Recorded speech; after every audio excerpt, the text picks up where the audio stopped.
When I start a new campaign, I want my players to be hooked from that very first session.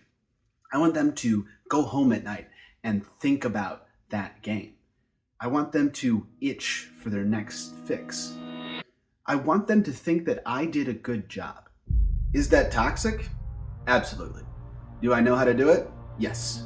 And it's actually easier than you might think. When I was in high school, sophomore year, I was really obsessed with people thinking that I was cool. So guess what I did for 8, 10, sometimes 16 hours a day? I played World of Warcraft, or WoW for short. Literally every waking moment that I had to spare was devoted to playing that game. I didn't become cool, but I did become addicted to WoW. For the 2 people out there who are living under a rock and haven't heard of WoW before, I'm just kidding, there's probably at least like 5 of you. WoW is a computer game where you go on adventures, fight monsters, and get treasure and level up. Sounds like Dungeons and Dragons, right? In literally the first 5 minutes of WoW, you do something stupid like kill porcupines and get 5 porcupine noses or something. Then you open a new treasure chest, you get a new weapon, you unlock all of these abilities, and then all of a sudden, you haven't been outside in 3 days, and your mom's wondering if you have depression. It's not just WoW either, it's Candy Crush, it's Marvel Snap, it's Angry Birds. They all do the same thing to our little gremlin brains and trick us into devoting our life to this, and suddenly we haven't gone to a work meeting all day. And we can do the same thing with our tabletop role-playing games like D&D. We can get our players hooked from that very first session and make them fiend for session 2. The answer is small, quick rewards. I know we want to push our characters to have character growth, challenge them tactically, and have these big, epic moments. But in order to go big, we have to start small. Start small by making the scope of that first session as microscopic as you can stomach. Deliver a letter to somebody's grandmother, inviting them to a birthday party. In WoW, you were doing something silly, like collecting 4 blue flower petals for the king's coronation or something. In other fantasy games, you often start off by exterminating rats in the basement of a tavern. These tropes became tropes because they work. The smallness of the first quest works because it gives appropriate context to the in-world rewards that they receive from performing the quest. Consider also making the rewards small. It shouldn't drastically alter the campaign, but make the players feel like they got something cool and accomplished something. Do not give them gold. Video to that up here. Leveling up from level 1 to 2 in D&D is a great way to end that first session. On the other hand, maybe you do want to give your players a big campaign-altering reward, and if so, more power to you. Just make sure that you're okay with the direction that the story will go if you give them that reward. Give them a cursed ring of invisibility. I'm sure you can think of a good story that might come from that. Give them a reward at the end of the session, not at the beginning or the middle of it.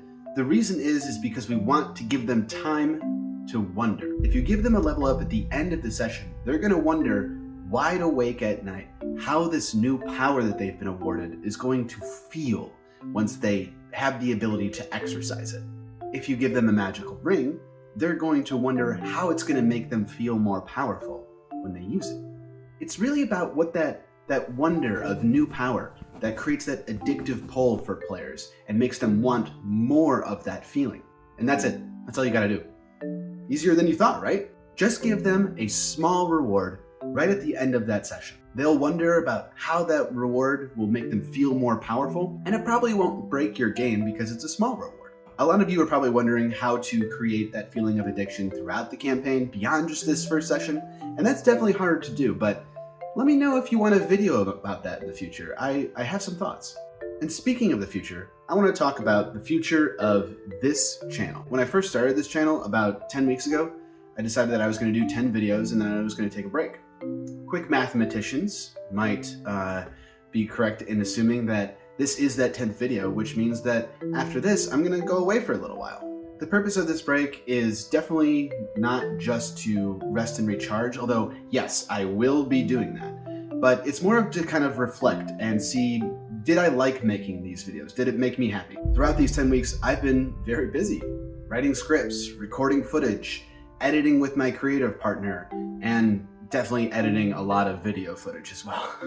I haven't really had the chance to kind of kick back and determine what it is that I'm getting out of this, or rest. Rest would also be nice. I'm making these videos for myself. It definitely feels good to be creating something and to be talking about my favorite subject, tabletop role-playing games. But in full transparency, views and channel growth is something that I'll take into account. One thing that is really clear to me is that I've done a really good job about creating videos that covers advice that isn't really talked about in other videos. The creative approaches that I've made, the systems I've built, are different than what Matt Colville and Sly Flourish and other established YouTubers might recommend, but they're both equally valid and sometimes even simpler. And just knowing that makes me feel valuable and like I have a purpose on here, like I have something to share, even if it's just my friends watching it.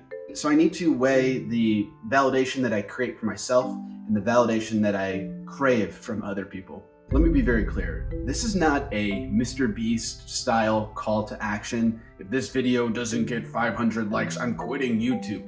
But it's more of just like in the interest of full transparency, where I'm going and what I'm thinking about when I'm making these videos, so that if I do disappear for a while, people don't wonder where I went. If I do come back, I'm planning on investing in more advanced equipment, maybe learning some better video editing software than what I have right now, although Adobe Premiere looks like an absolute nightmare to me. And I'm also going to be working with my creative partner to develop more of the brand of the channel as well. I don't know how long it'll be, but I'm aiming to have an announcement either way in about a month. Until then, roll those dice like they owe you gold. Thank you.